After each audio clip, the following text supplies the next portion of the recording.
The first sound I heard when I climbed out of the shaft was nothing, not quiet, not peaceful, nothing, no wind moving through leaves, no distant traffic, no aircraft cutting across the sky, no birds. The world above me was so completely still that the sound of my own boots on the gravel felt like a crime. I stood at the mouth of the survey shaft, 2 km below the surface of what used to be northern Scotland, and I looked at a sky that had no clouds, no contrails, no satellites blinking in the pale morning light, just blue, empty. Blue like the world had been swept clean. While I was underground, my name is Cale Marrow. I was 34 years old, an orbital engineer contracted by the European Geological Survey. I had been underground for 11 days running deep core mineral mapping on a project that was already 2 weeks behind schedule. I had no idea that while I was down there measuring rock and arguing with my equipment, everything above me had ended. I stood at the surface for a long time before I moved. The road that led from the survey site to the nearest village was empty. Not empty the way roads are empty at 5:00 in the morning. Empty the way roads are empty in photographs of places that no longer exist. There were cars on it stopped in the middle of lanes, some with doors open. There were bags on the ground. Beside them, personal things, a coat, a child's shoe, a phone face down in a puddle, its screen still faintly lit. I did not touch any of it.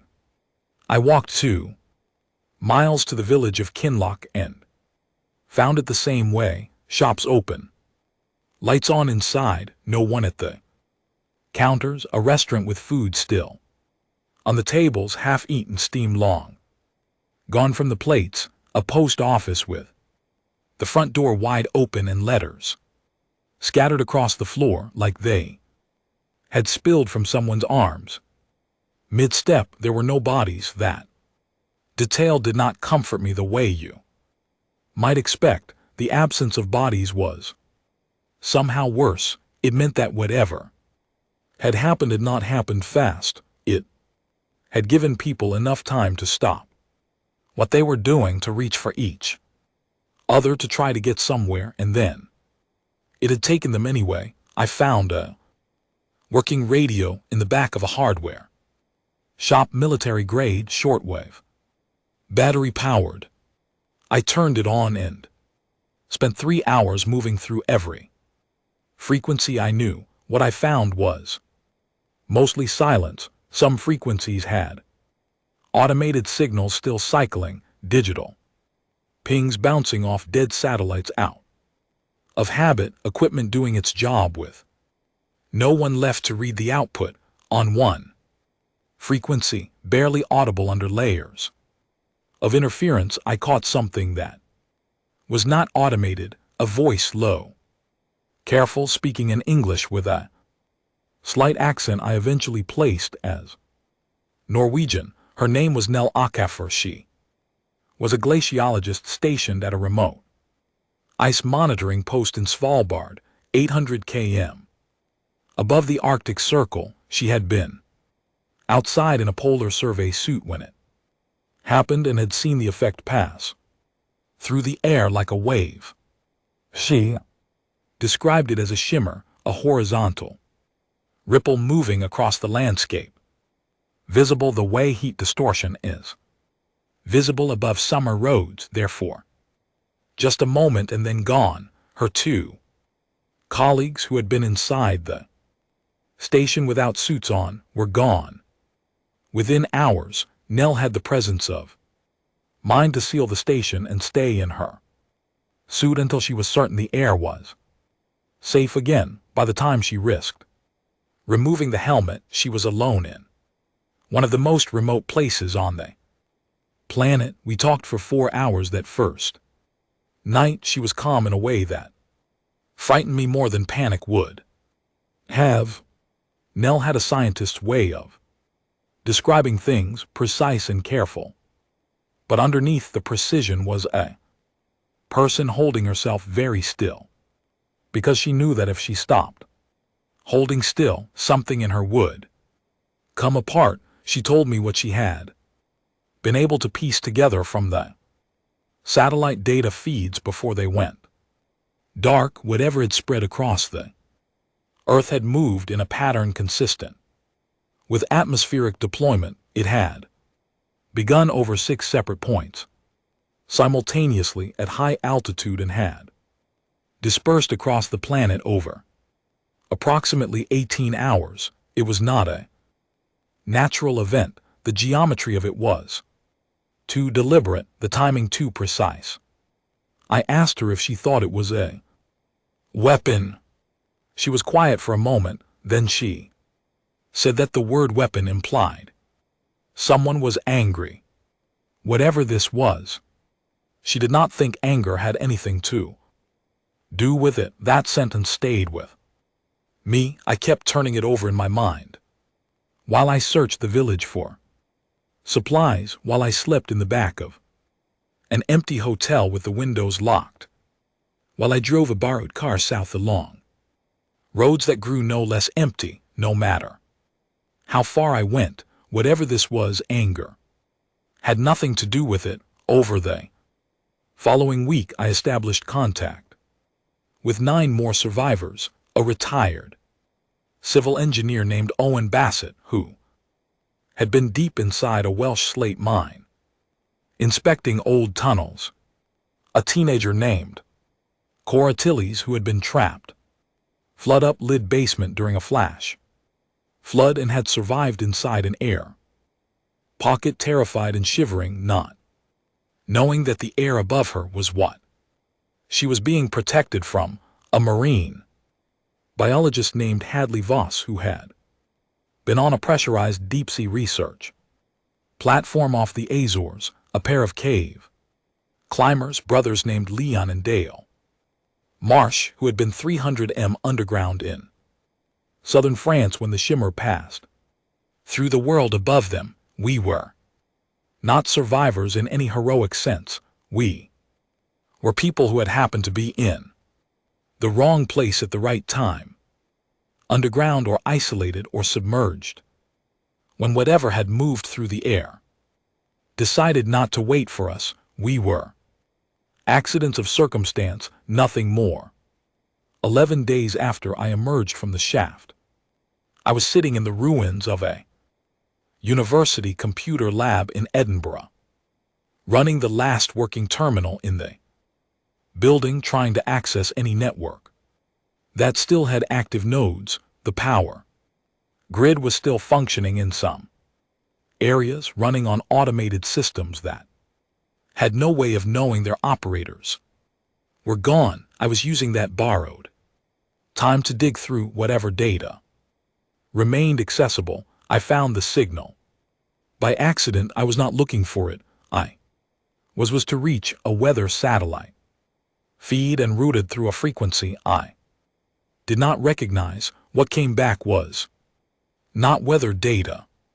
It was a file, a transmission log, compressed, partially encrypted, but not well encrypted, not the way military communications are encrypted, more the way administrative files are encrypted, office documents, records. I spent 2 hours breaking the encryption with tools I had downloaded from a university cybersecurity archive. When the file opened, it was not in any language I recognized visually, but attached to it was an auto-translation module, and I realized, sitting alone, that dark lab with the emergency lights casting everything in pale yellow, that I was looking at a translation tool designed to make communications readable to any species that might intercept them. Any species. I ran the translation. The document was a filing record, a formal administrative log. The header, once translated, read something close to Dominion Assessment Division, Class 0, Biological Threat Resolution, Case reference 7741H, Planet 3 orbital. Star System G-type yellow, Sector 14. I read it 3 times. The language was dry and precise in the way that legal documents are dry and precise. It described a review process, a committee, 7-member civilizations of something called the Vareth Dominion had convened to assess a newly discovered species in a previously unmonitored system.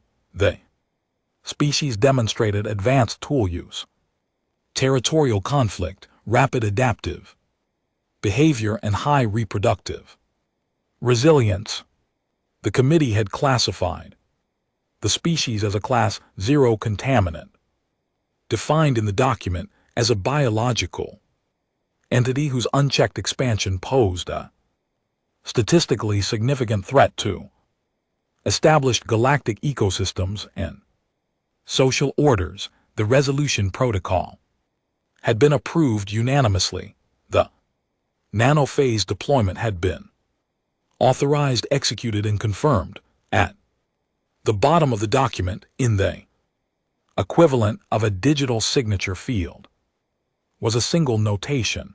It translated as best as I could render it to something like file closed, case complete, no further monitoring required. I sat in that yellow light for a very long time.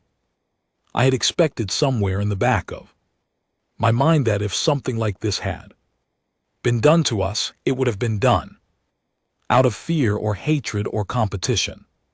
I had expected rage on their end, or desperation, or some kind of terrible urgency that would at least make the loss feel significant to them. Instead, I was reading an office document, a completed form, a checkbox that had been ticked. We were not a species that had been hated or feared or even really considered. We were a problem that had been identified, evaluated, and resolved. We were a file that had been closed. I called Nell on the radio that night. I did not tell her everything I had read. I told her I had found something important and that she needed to know we were not alone in the universe, and that the thing responsible for what had happened to our world had done it with the same emotion with which a person deletes an old email they no longer need.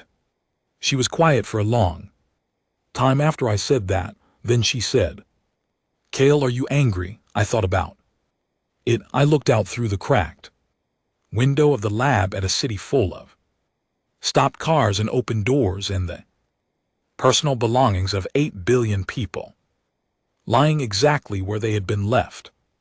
No, I said, that was a lie, but it was the kind of lie you tell yourself when you need to keep thinking clearly, when you know that what you feel is too large to look at directly and also do anything useful at the same time. I closed the translation file. I saved a copy to every storage device I had. I opened a new document on the terminal and began writing down everything I knew, everything I had found, and everything I intended to do about it. The file was not closed. I was going to make sure of that. The second week after the world went quiet, I stopped sleeping through the night. It was not grief that kept me awake, though grief was certainly there, a weight behind everything I did, pressing down on the back of every thought. It was the calculations. Numbers kept assembling themselves in my head the moment I closed my eyes. Population estimate, resource timelines, signal ranges, the rough arithmetic of survival when survival is being attempted by a group small enough to fit in a single large room. By the time 3 weeks had passed, we had made contact with 41 survivors across 11 countries. Nell managed the communications network from Svalbard, organizing the signal schedules with the same systematic precision she had applied to glacial data. Owen Bassett, who turned out to have an engineering background broad enough to cover everything from structural load calculations to basic electrical repair, had gotten 3 separate radio relay stations running across Britain using salvaged parts and a lot of patience.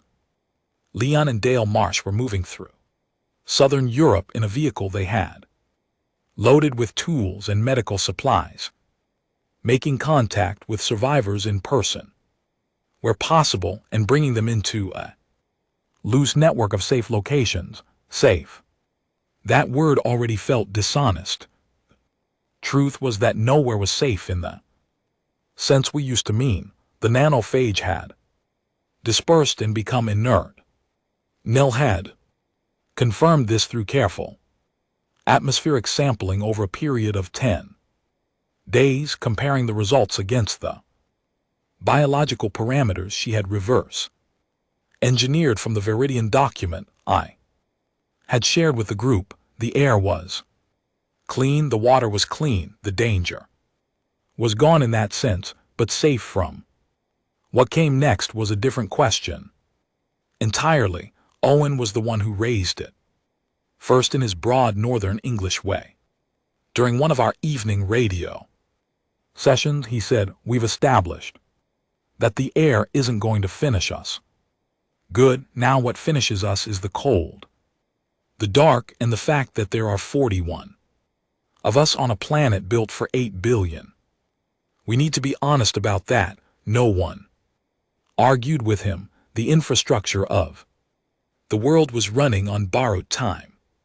Power grids operated on automated systems, but those systems required maintenance and fuel, and without human intervention they would begin failing. Within months, food supplies were abundant in the short term. Every warehouse and store and cold facility packed with goods that had no one to consume them, but cold facilities needed power, and preserved goods had expiration dates, and none of it was being replenished. The medical picture was manageable for now, but frightening in the longer term. We were caretakers of a civilization's corpse, and the corpse was going to start decaying whether we wanted it to or not. But before any of that, before we could even begin to think practically about long-term survival, we had to address the problem that had no comfortable name. I called it the monitoring problem. The Verith filing document had included a reference to what it called M protocols, a standard procedure following the deployment of a Class 0 resolution.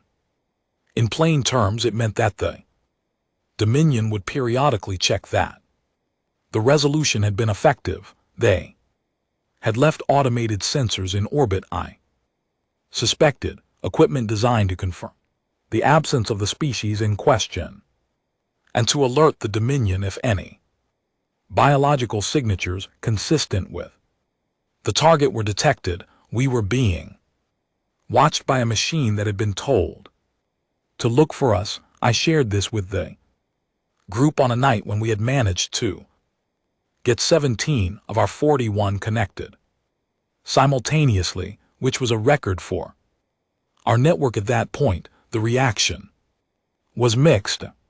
Hadley Voss, who had the most scientific background among us outside of Nell, immediately began asking questions about sensor range and detection thresholds. Cora, who was 16 and had already proven herself to be faster and more laterally minded than most of the adults in our group, asked whether we could feed the sensors false information. That question stopped the conversation. I had been thinking the same thing for days, but had not said it out loud, because saying it out loud meant committing to a direction, and I was not certain the group would choose the direction I was leaning toward. Cora did not have that hesitation. She was 16 and had watched the world end, and she had already moved past the stage of being careful about what she said.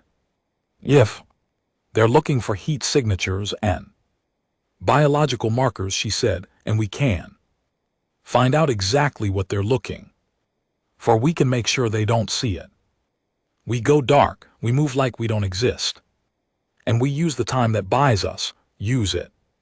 For what? One of the others asked. No one answered that immediately, but I think most of us already knew. Finding the drone took 11 days. Owen and I worked together on it using the signal analysis tools I had pulled from the university lab and a tracking method Owen had devised based on the drone's intermittent data pulses. It was sitting in a field outside of Bristol, partially buried, designed to look like debris from a satellite re-entry. Up close, it was clearly not terrestrial. The materials were wrong. The geometry was slightly off in ways that were hard to articulate but impossible to ignore. Like looking at something that had been assembled by someone who understood the concept of a rock but had never actually held one. It was transmitting on a narrow band frequency at irregular intervals, automated, patient, just doing its job. Owen wanted to take it apart immediately. I convinced him to wait. We spent 2 weeks studying the drone before we touched it. Now analyzed the transmission patterns. Cora, who had a gift for electronic systems that she herself seemed surprised by, mapped the internal logic of the device from the outside by measuring its response variations to different stimuli. What we learned was that the drone was not sophisticated in the ways we had feared. It was sophisticated in range and sensitivity. Yes, but its internal decision-making was simple. It was looking for specific signatures. If those signatures were absent, it reported absence. It had no capacity to be suspicious. It had no ability to consider whether absence might be manufactured. It was, in a word, bureaucratic. It did the job it was assigned and nothing more. Cora called it a very expensive filing cabinet. We fed it false data on a Tuesday morning in early autumn, 3 months after the world went quiet. We did not destroy it. We did not move it. We carefully, methodically rewrote the information it was sending to tell whoever was listening that the planet below was exactly what they expected. Empty, still, clean, and done. Humanity went officially extinct on a Tuesday. We celebrated with tinned fruit and a bottle of wine from Owen's personal stash that he had been saving for what he called moment. It was not a happy celebration exactly. It was the kind of quiet acknowledgement that something important had happened, that a door had been closed, that we had closed ourselves, that we had chosen to be invisible, and in doing so had bought ourselves something. Time. The question of what to do with the time split the group in ways I had been expecting but had hoped might not materialize so quickly. There were people in our network who wanted to rebuild quietly, to find a valley or an island, to pool resources, to have children and grow food and wait for several generations to pass before worrying about anything beyond basic survival. It was not a cowardly position. It was a human position, the oldest and most fundamental human position, which is to protect what remains and keep it safe. I understood it completely. I disagreed with it completely. I laid out my argument one evening when we had our largest connection yet, 23 people on the network at once. I did not make it an emotional argument. I had learned by then that emotional arguments, however Justified lose people, I made it a mathematical one, 2,000 people scattered.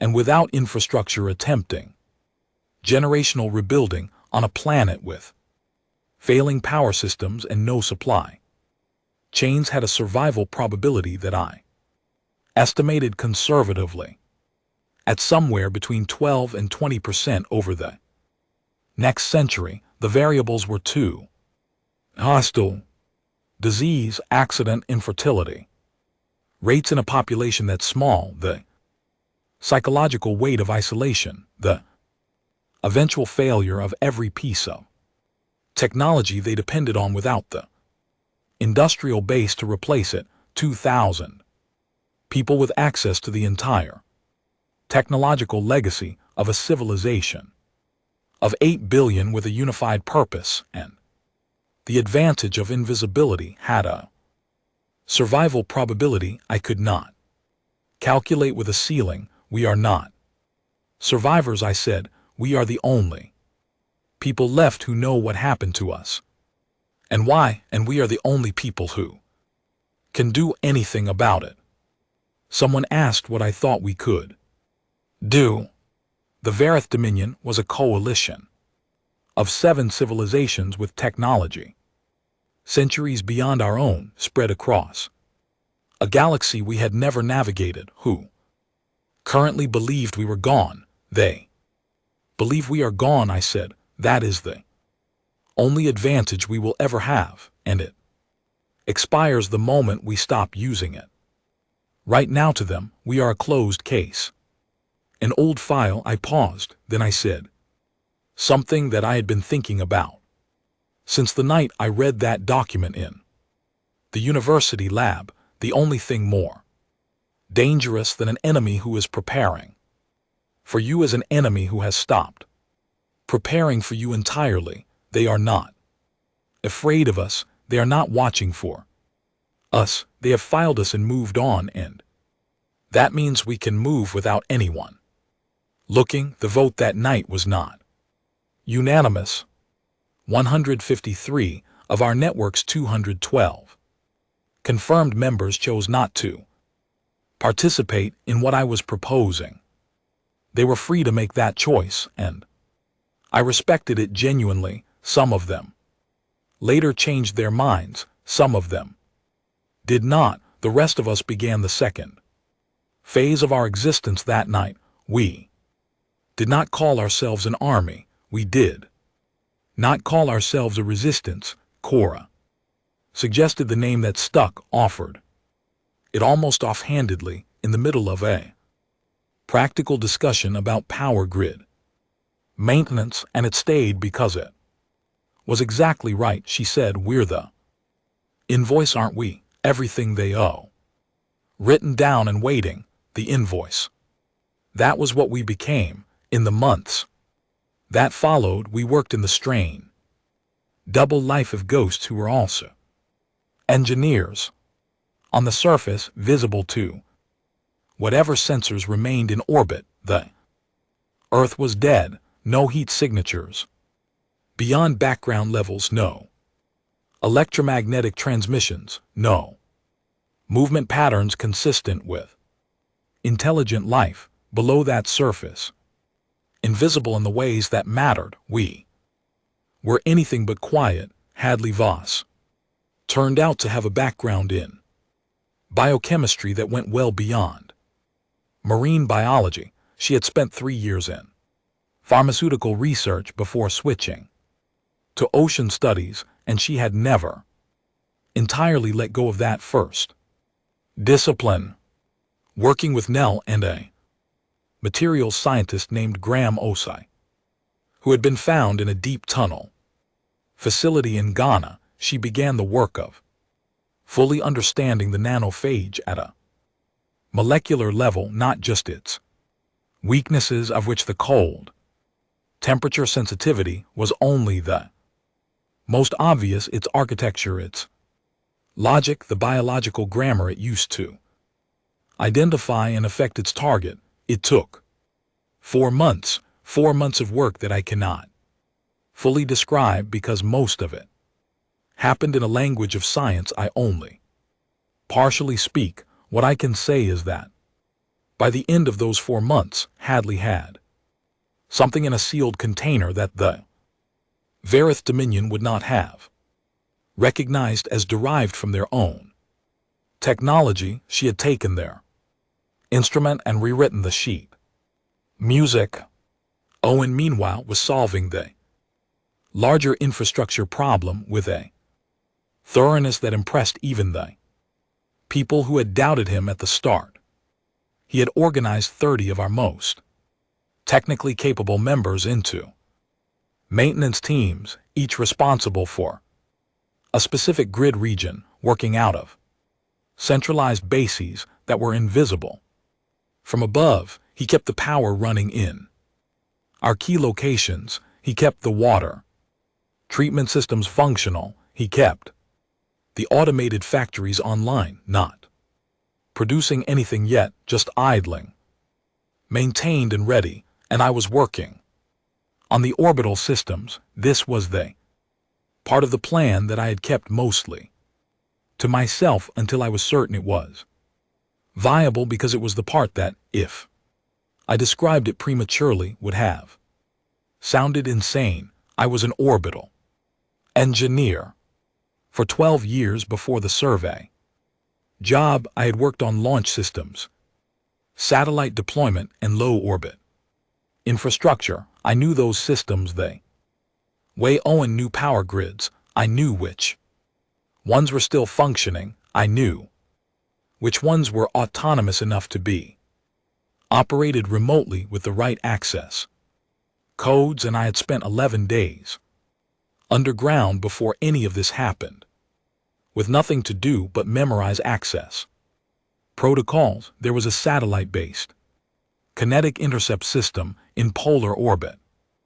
It had been designed as an emergency debris clearing platform for near-Earth orbital lanes, able to redirect small projectiles using targeted electromagnetic pulses. It had never been used for anything other than routine debris management. No one had ever needed to use it for anything else.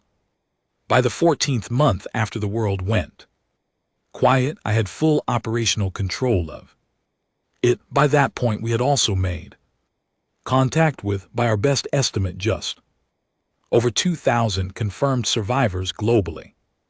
The number had grown steadily as our network expanded, and as people who had been hiding alone or in very small groups found our signals. 2,000 people on a planet of empty cities, operating invisibly, sitting on the greatest concentration of abandoned technology in the known history of the galaxy. The Varith Dominion had filed the case and closed it and moved on. We had been busy with the file. The Varith freighter showed up on my tracking display on a morning in early spring, 14 months after the world went quiet, and I had approximately 4 minutes to make a decision.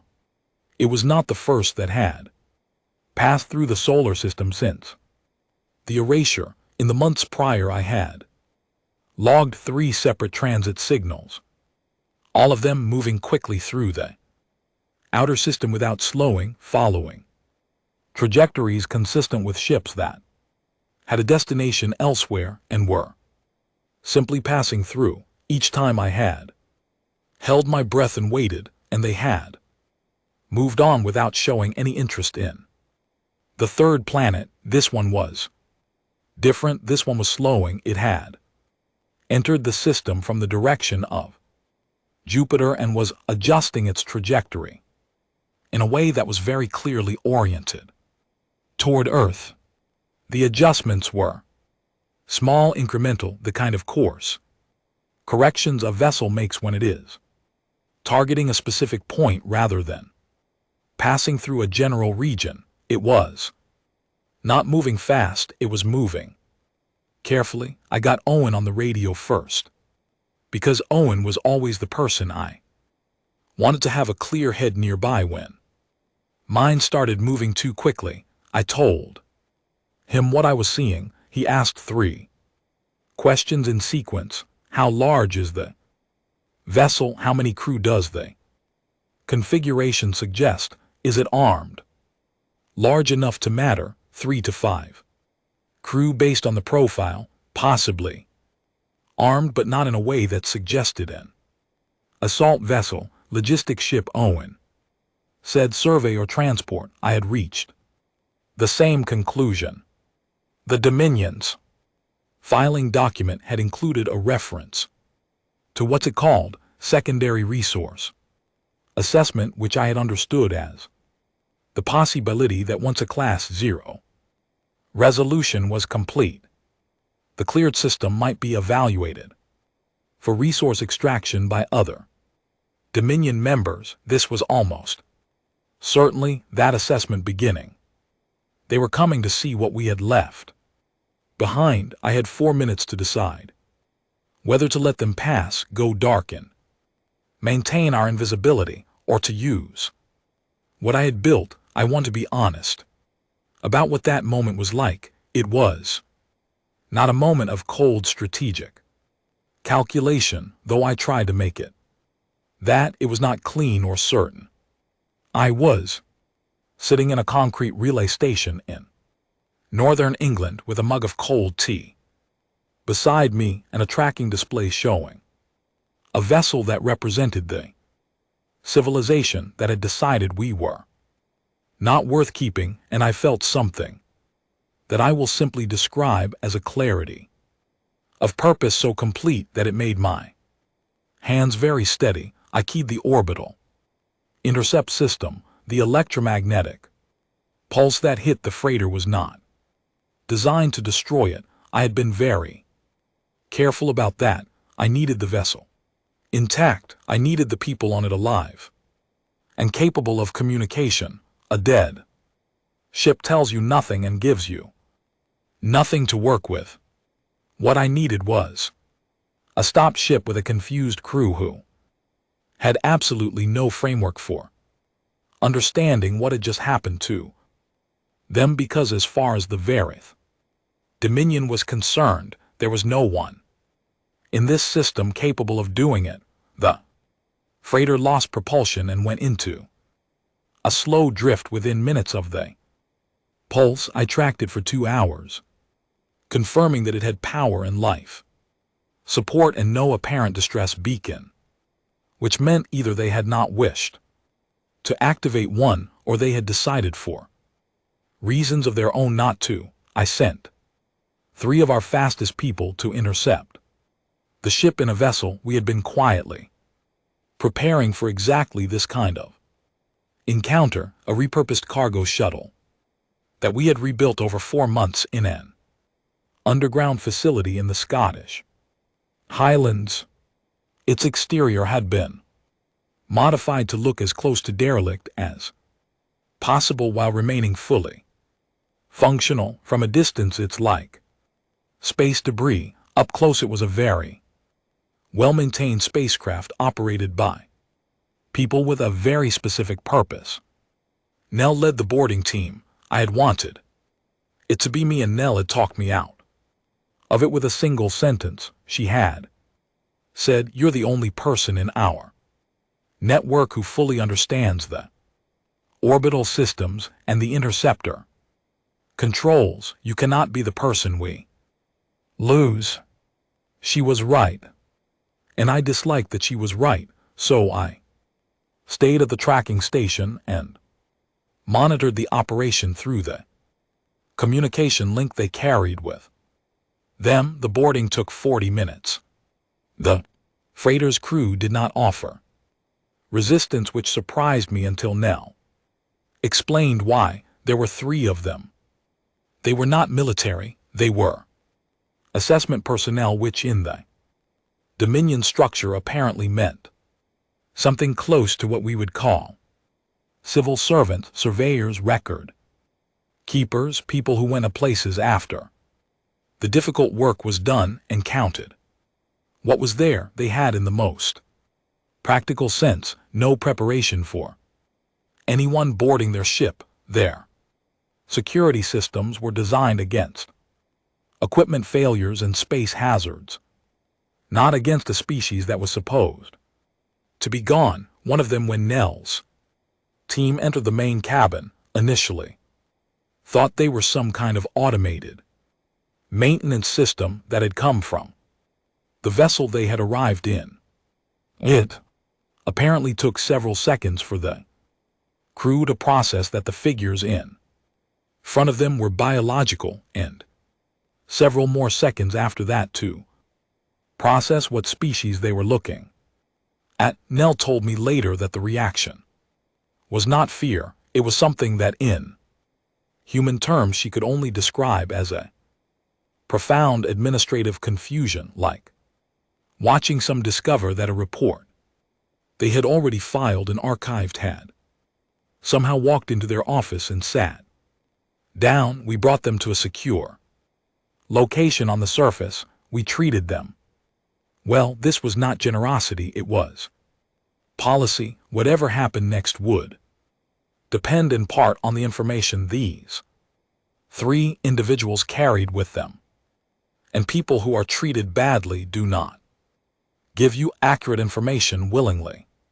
People who are confused and physically comfortable and not threatened often talk at length because the silence feels more frightening to them than the conversation. I conducted the first interview through a translation system that Graham had built using the AudioBook translation module from the Dominion filing document as its base, supplemented by 4 months of language analysis work that Cora had led within obsessive thoroughness that I found both admirable and slightly worrying in a teenager. The senior member of the freighter crew was called something that translated imperfectly to a name, something like Assessor 12 of the Surveyor Division.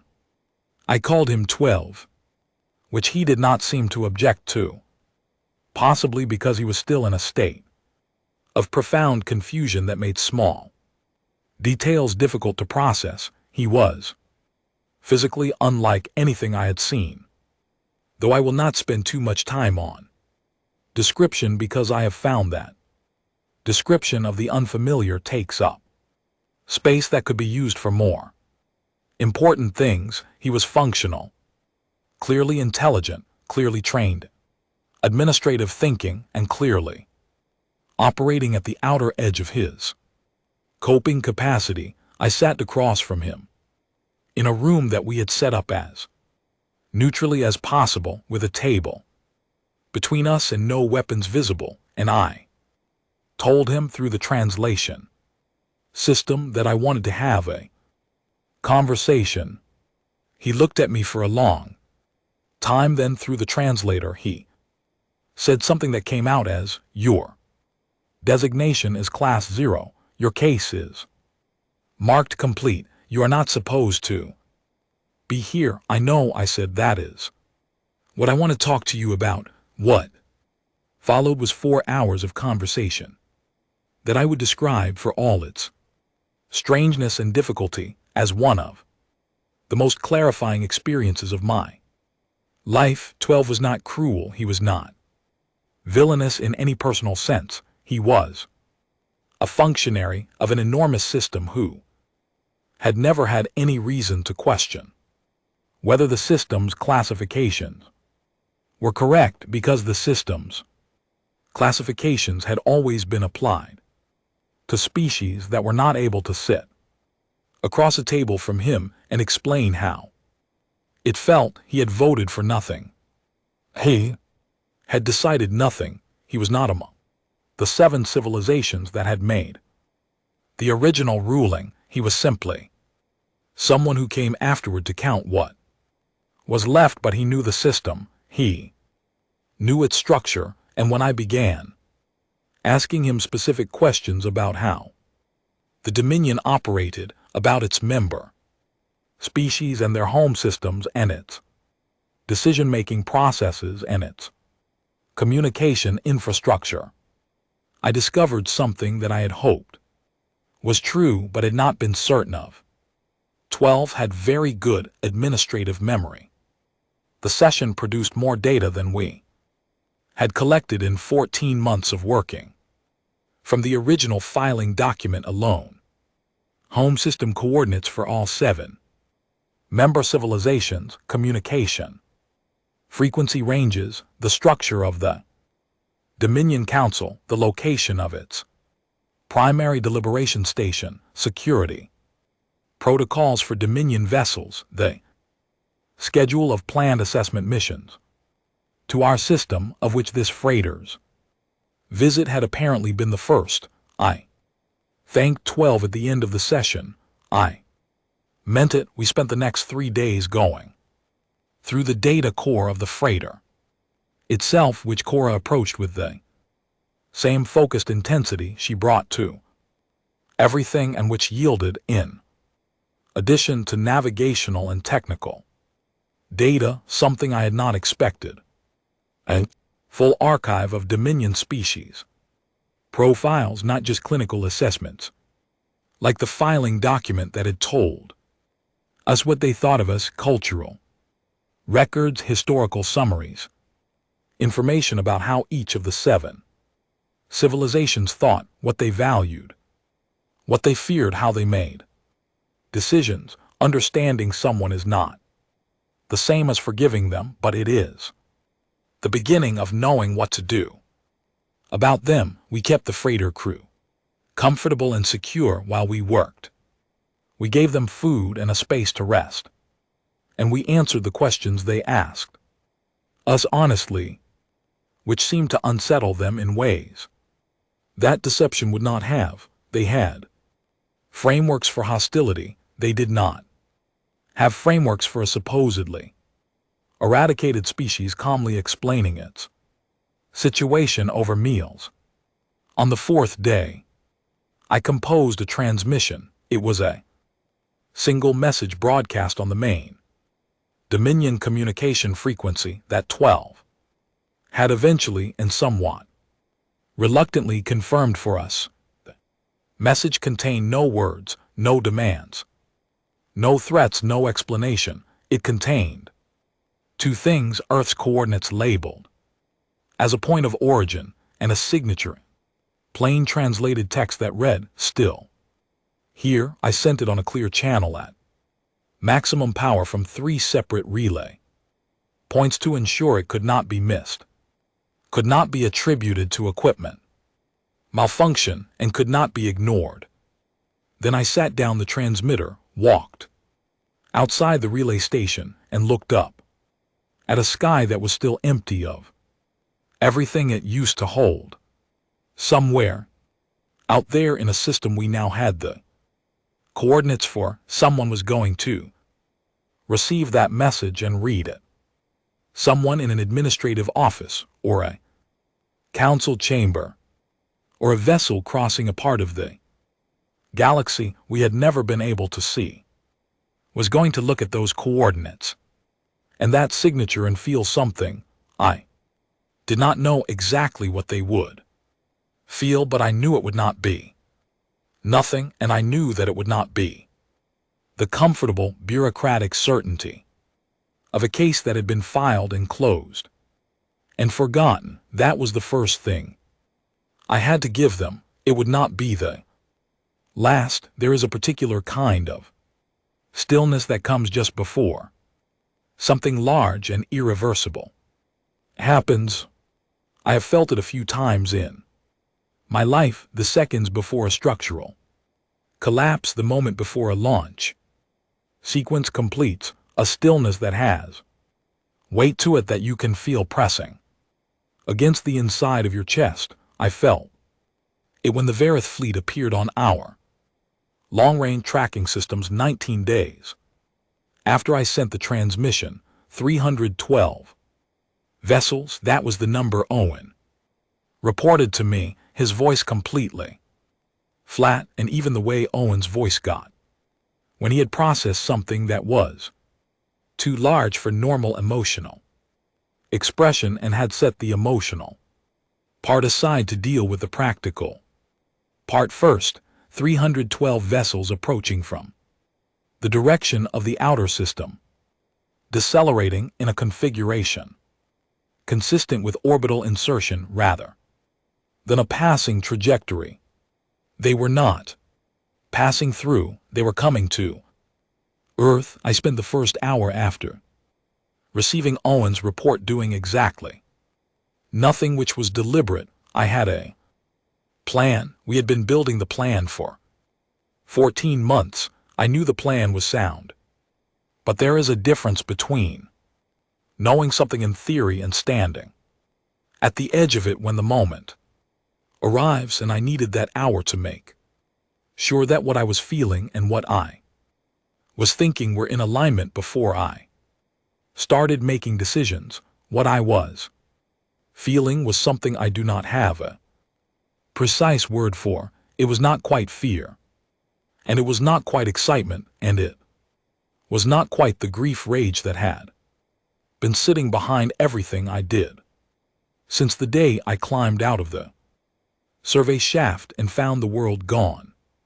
It was all of those things arranged into something else, something that felt more than anything like seriousness.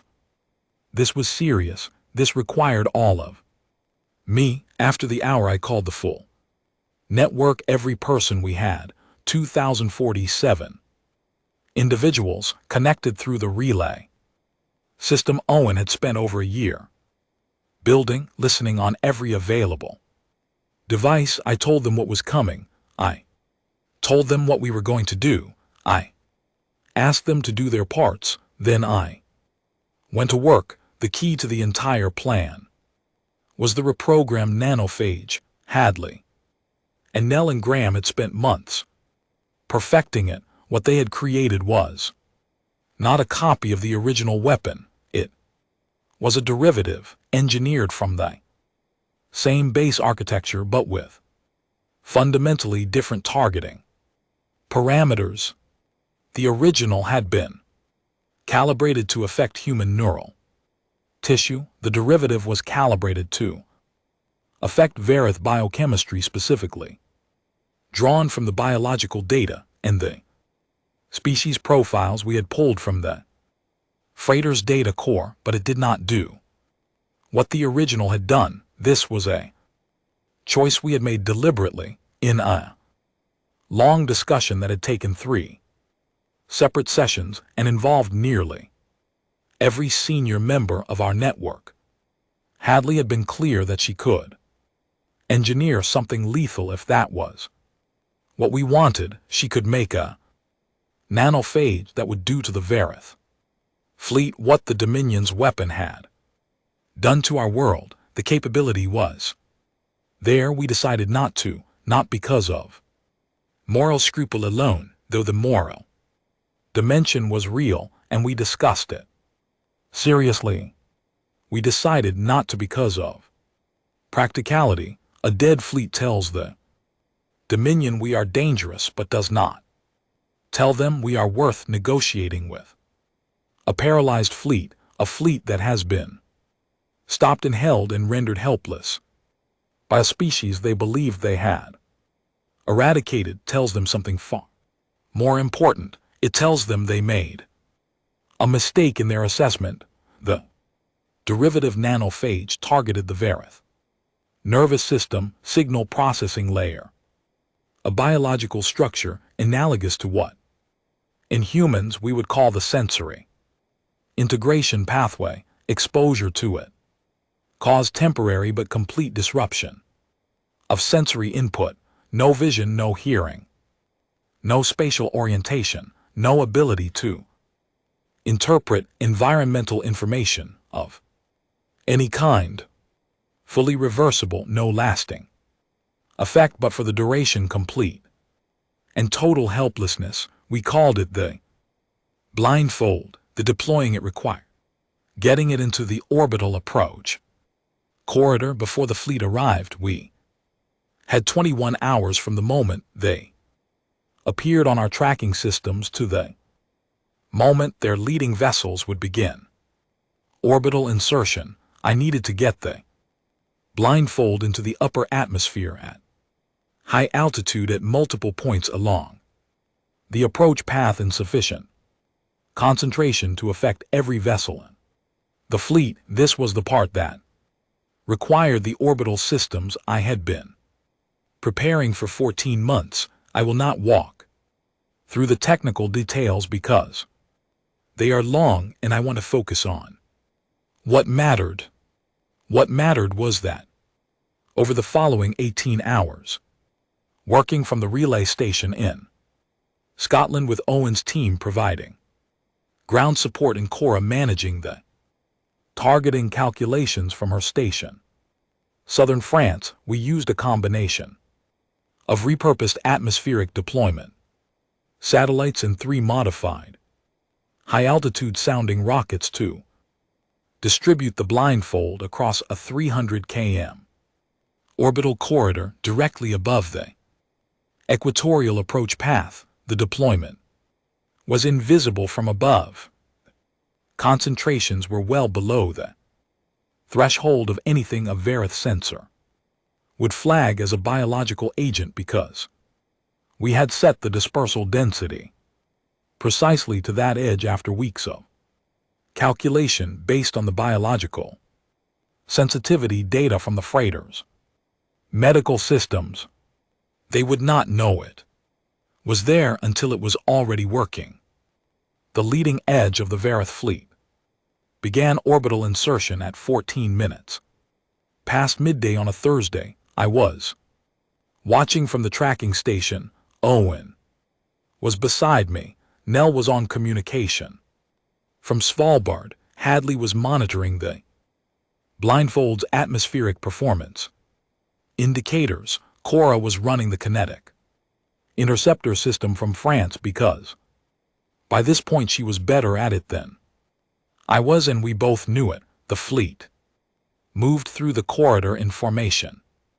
Precise, orderly, a coalition of 7 civilizations with centuries of space travel experience executing a straightforward orbital approach to a planet they believed to be empty on a mission that was, from their perspective, essentially administrative. They were coming to confirm that the case was still closed. The blindfold took effect across the entire leading formation within 40 seconds of their entry into the corridor. The vessels did not explode, they did not crash, they drifted. Their formation lost its shape as the coordination between ships that depended on crew-operated communication systems simply stopped happening. 312 vessels spread across a corridor that stretched for hundreds of kilometers, reduced to the collective equivalent of people standing in a dark room with no sense of direction. They were not hurt. They were stopped. I gave it 20 minutes. Then I keyed the communication system on the flagship frequency, which 12 had provided us and which we had confirmed against the freighter's own communication logs. In translated Verath, the message was simple. This is Earth. We have stopped your fleet. Your crews are unharmed and will remain so. We are coming aboard. Then I looked at Owen. He said, your turn. The ESV remainder had been named by a group vote, and the name had won because it meant 2 things. We were the remainder of a species. We were also what was left over after a calculation had been completed. The number that did not divide evenly. The quantity that was supposed to be 0 but had come out as something else. We had 17 people on board for the flagship boarding, 17 people to walk through a 300-ship fleet and reach the command vessel of the largest military force humanity had ever faced. We did it in 4 hours. The flagship was large in a way that was difficult to process, designed for a civilization that operated at a different scale than we did. The corridors were wide, the ceilings were high, the lighting was calibrated for visual systems that processed the spectrum differently than Ours, but the crew was helpless, and helpless means navigable regardless of scale. The High Assessor of the Verith Dominion was in the command chamber. I had read about this position in the profile data from the freighters. The High Assessor was not a military rank. It was the senior administrative authority of the Dominion Council, the individual responsible for ratifying major resolutions, the individual whose designation appeared at the bottom of the most important filings, including ours. He was already trying to recover his sensory function when we reached him. The blindfold was beginning to wear off for the earliest exposed crew members, and he was visibly working through the disorientation of returning perception.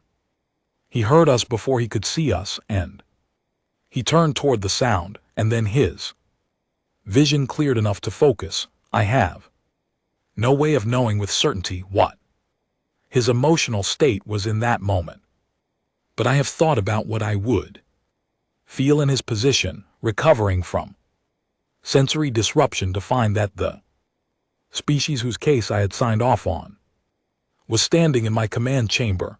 I imagine it was something that had no easy name. I sat down across from him. Without asking permission, I put the translation device on the table between us, and then I did what I had decided to do months earlier when we were planning this phase, and the question of what to do with the leadership of the fleet had come up in discussion. I did not threaten him. I did not make demands, not yet. I opened a display screen and I pressed play. What followed was 6 hours. I had compiled it myself over many weeks, pulling from every archive and database and hard drive that our network had access across the planet. Every museum collection that had been digitized, every library archive, every film, every piece of recorded music, every photograph, every medical record from every hospital that had uploaded its data to a cloud system before the system lost its human operators, every engineering blueprint, every recipe database, every collection of children's artwork from every school that had digitized its records, every hour of home video footage that had ever been uploaded to any server, every personal archive of every ordinary person who had ever thought their memories were worth preserving. 6 hours of compression from 80,000 years of human civilization. I did not explain it. I did not narrate it. I sat there while it played, and I watched the High Assessor watch it, and I did not look away. I watched him watch the cave paintings, the first tools, the architecture, the music, the mathematics, the literature, the art, the medicine, the food, the love letters, the children's drawings, the sports, the celebrations, the grief, the recovery from grief, the relentless, iterative, imperfect, magnificent process of beings who were always trying to be better than they had been. Yesterday, 6 hours, when it finished, I turned off the display and I looked at him. I said through the translator, "That was what was in the file when you closed it." He did not respond. Immediately, he sat for a long time. Then he said something that the translator rendered as, "We did not." "No, I know you didn't," I said. "That is also a problem, but we will address that separately." I stood up. I told him that his fleet would be released crew by crew as sensory function returned. I told him that the remainder would remain in their midst while this happened, and that any hostile action would result in a return of the blindfold. I told him that we had a secondary deployment already distributed across the inner system, which was a calculated exaggeration, though not entirely false, and that attempting to respond with force would achieve nothing useful for either of us. Then I told him that he and the other 6-member civilizations of the Varith Dominion had 1 galactic year to present themselves at Earth for a formal hearing on the matter of the erasure. You may come as diplomats, I said. That is the preference. I left the alternative unstated. I did not need to state it. He had seen what 17 humans had just done to 312 vessels with enough planning and anger and ingenuity to fuel a very particular kind of reckoning. He understood. I walked back through the corridors of the flagship and returned to the remainder. I sat in the pilot seat. Owen sat beside me. Through the forward display, I could see the fleet slowly coming back to ordered function. Crew members returning to their stations, lights cycling back to operational patterns. 312 ships that had come to confirm an extinction. 1 orbital engineer who had climbed out of a hole in the ground and refused to complete the paperwork. I opened a communication channel to every member of our network still active on Earth below. It worked, I said. Come up for air.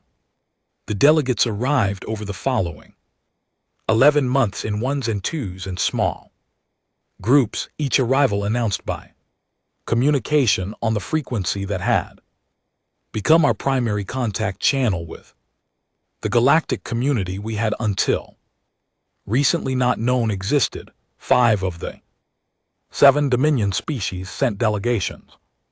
2 did not. I noted their absence without surprise and without visible reaction during the preparation sessions, though privately I had already set the monitoring satellites that we had managed to position in their home systems during the period between the fleet encounter and now. Cora had coordinated the launches using the modified sounding rockets we had developed for the blindfold deployment, loaded this time with small relay packages that would take months to reach their destination but would arrive eventually and begin their quiet work. We did not announce this. We did not need to. The 2 civilizations that stayed away were making a calculation. They were deciding whether our reach extended to them or whether their distance was sufficient protection.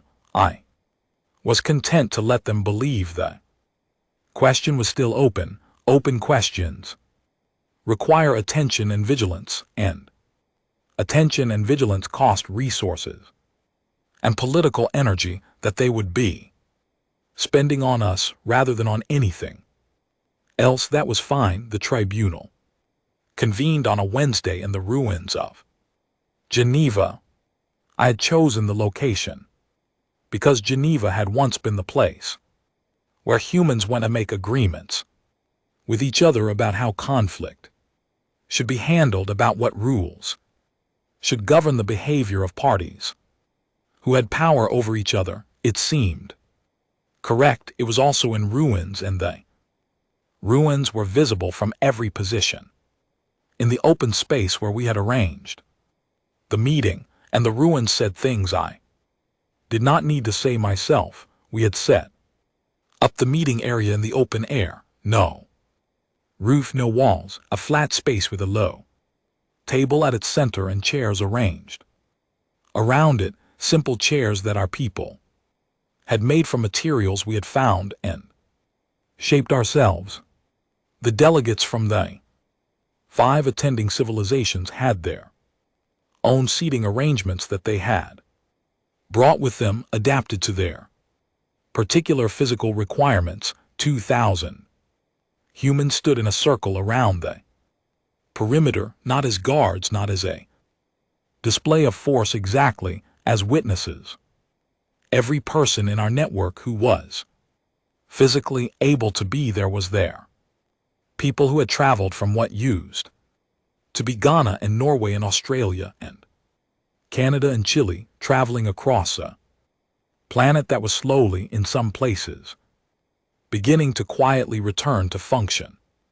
Under our careful maintenance, crossing distances that would have taken them hours before and now took days, arriving in groups over the preceding weeks and camping in the city's parks and buildings. 2,000 people who had been underground or underwater or under ice. When the world ended, 2,000 people who had spent 14 months becoming invisible, and then spent 11 more becoming something entirely different. 2,000 people who had lost everyone they had ever known. They stood at the edge of the space and they were quiet. I stood at the table. I want to be honest about what I felt in that moment, because I think honesty matters more in the moments that define something than the polished version of events that people tend to construct. Afterward, I was tired. I was so tired that the tiredness had become a kind of background condition, something I moved through rather than something I felt. I had not slept properly in 3 weeks. I had been managing logistics, communications, translation dispute, security, protocols, the ongoing maintenance of systems that kept our people fed and warm, and the political reality of presenting a coherent face to 5 alien civilizations who were trying to assess, with understandable uncertainty, what exactly they were dealing with. I was 36 years old. I had been an orbital engineer who argued with geological survey equipment in a tunnel in Scotland. I was not supposed to be doing this, but there was no one else. I sat down at the table and I looked at the delegates from 5 civilizations who had, through vote or through silence, participated in the decision to remove humanity from existence. And I spoke in plain translated terms, without preamble or ceremony. You gathered and you decided that we should not exist. You made that decision without speaking to us, without visiting us, without giving us any opportunity to be understood or to respond. You made it based on assessment data compiled from observation alone, and you reached a conclusion and you acted on it. I paused. We are going to address that. But first I want to be precise about what this gathering is. This is not a trial in the sense that any of your civilizations would recognize. We are not positioned to enforce a verdict in the conventional sense, though I would invite you to consider carefully what we have demonstrated about our capacity for enforcement over the past year. This is something more specific.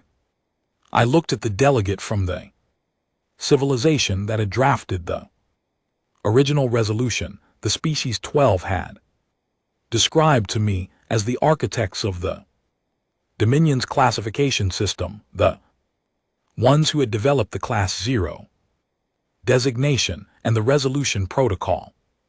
In the first place, this is an accounting, I said. What followed took 3 days. The delegates did not apologize, not in those early sessions.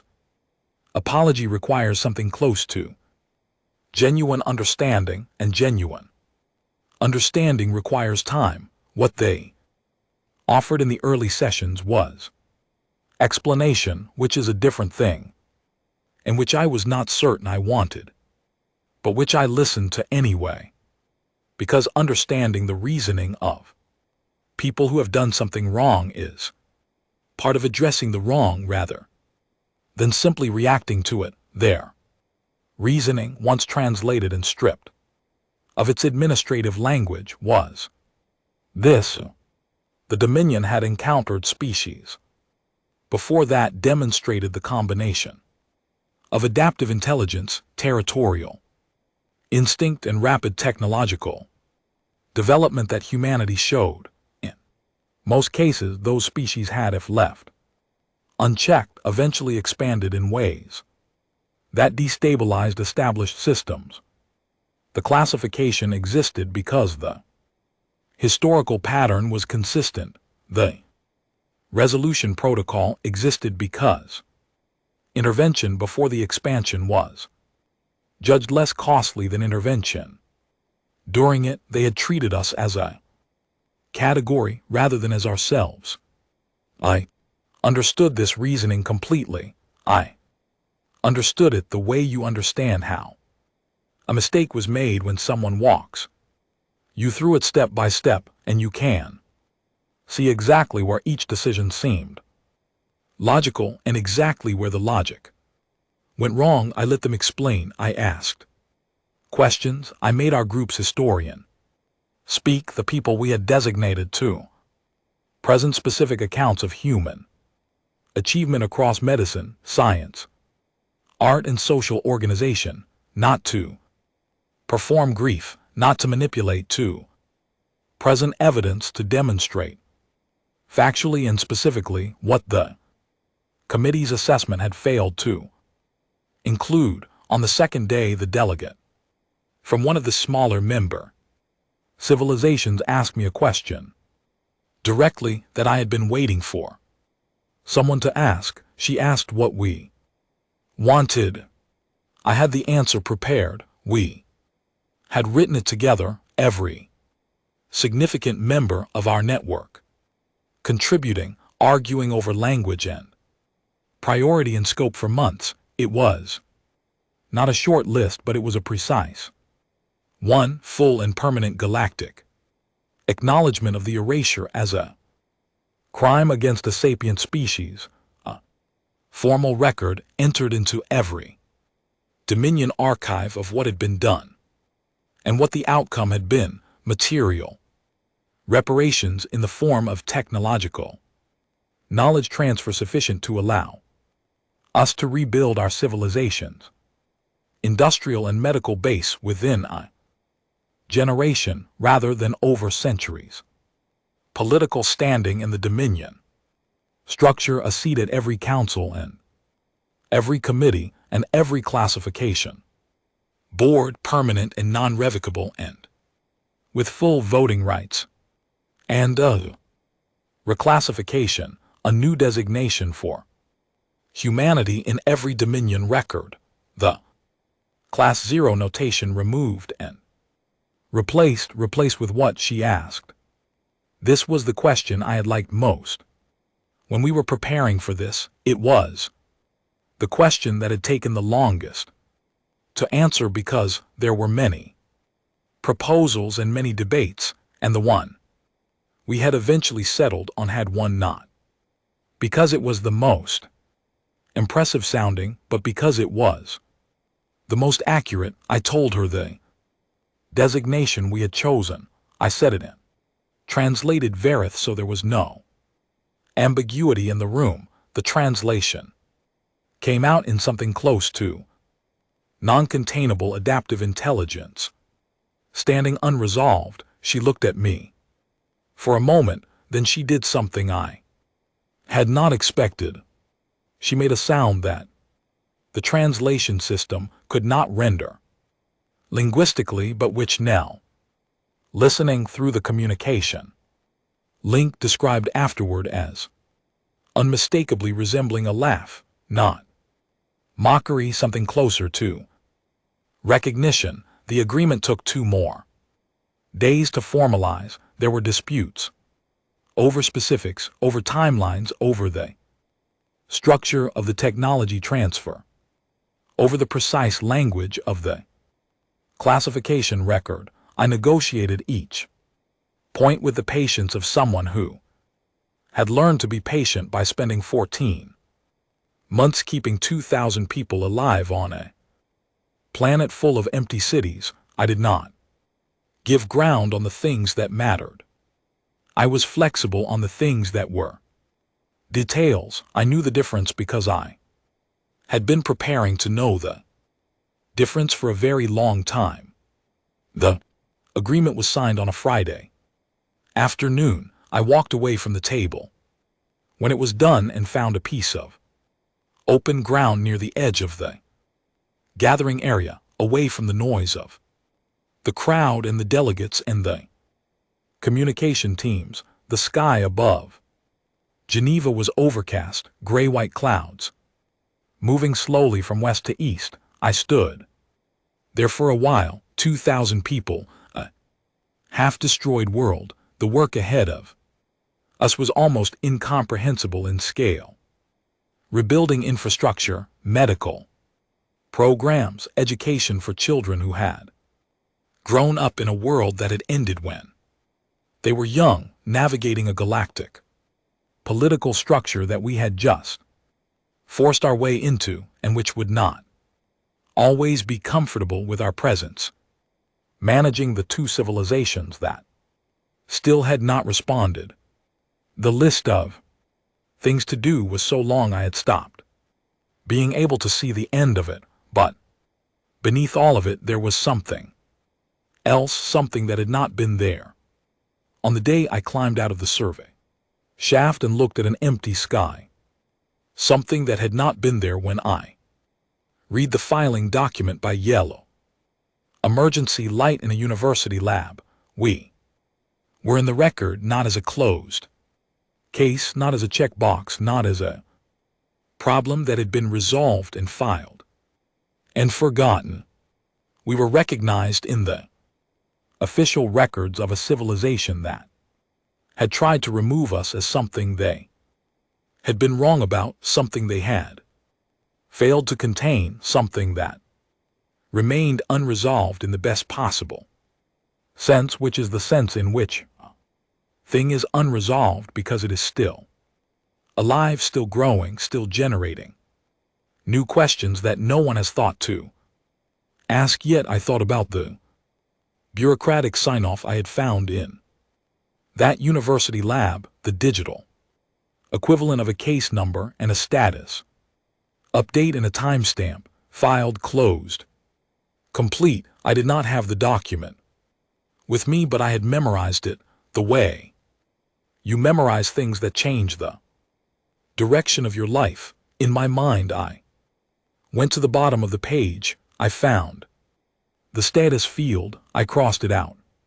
Standing in what had been Geneva, under a gray sky on a planet that still smelled faintly of rain and ash, and the long quiet of a year and a half without us, with 2,000 people at my back and an open file in a galactic council's permanent archive. I crossed it out. Not complete, not even close.